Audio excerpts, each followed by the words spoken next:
Já se passaram 2 anos completos de pandemia de coronavírus e os pacientes de Covid longo permanecem doentes e em busca desesperada de respostas. Eles perderam empregos, eles perderam o senso de si mesmo e muitos dizem que perderam até a fé na comunidade médica.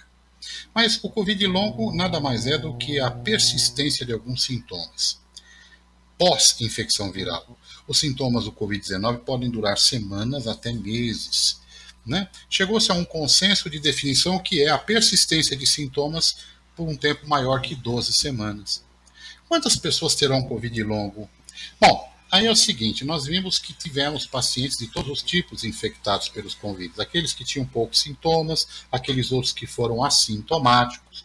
De um outro lado, nós tivemos aqueles pacientes que chegaram a ter a forma grave da doença, permanecendo internados em unidades de terapia intensiva, e estamos percebendo alguns pacientes que não tiveram Covid, mas que foram vacinados, criando a possibilidade de um efeito pós-vacinal.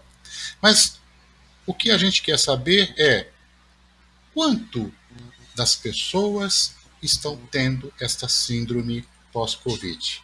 Quando analisamos a literatura e vendo que os achados que estão sendo publicados, estima-se que algo em torno de 10 a 30% das pessoas. E os sintomas? Comuns. Quais são os sintomas?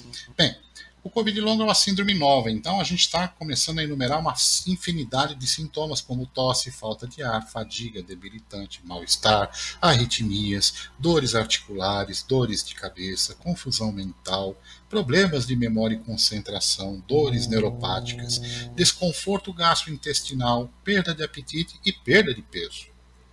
Com essa ampla variedade de sintomas, o que a gente pode dizer com relação a como é que isso acontece? Algumas teorias foram formuladas. Uma delas diz que é a persistência viral. Eu não acredito muito nisso, porque não se encontram vírus em algumas situações. Outra diz dos fragmentos virais inativados, que eu acho mais prudente acreditarmos. E outra fala na reativação de vírus latentes, como o do Epstein-Barr vírus. Na verdade, tudo trata-se de um estado inflamatório que é causado pelas citocinas pró-inflamatórias.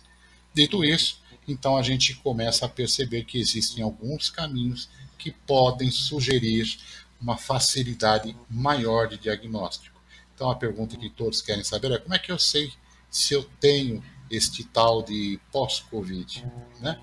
Bom, uma ampla consulta feita com rigorosidade e pedindo e buscando alguns exames inflamatórios específicos é recomendado. Por exemplo, eu costumo buscar algumas interleucinas e alguns fatores de marcação inflamatória. Dentro disso, nós vamos voltar a falar mais para frente sobre o tratamento. Por enquanto, vou deixando aquele abraço e a gente se encontra mais adiante. Até mais, pessoal!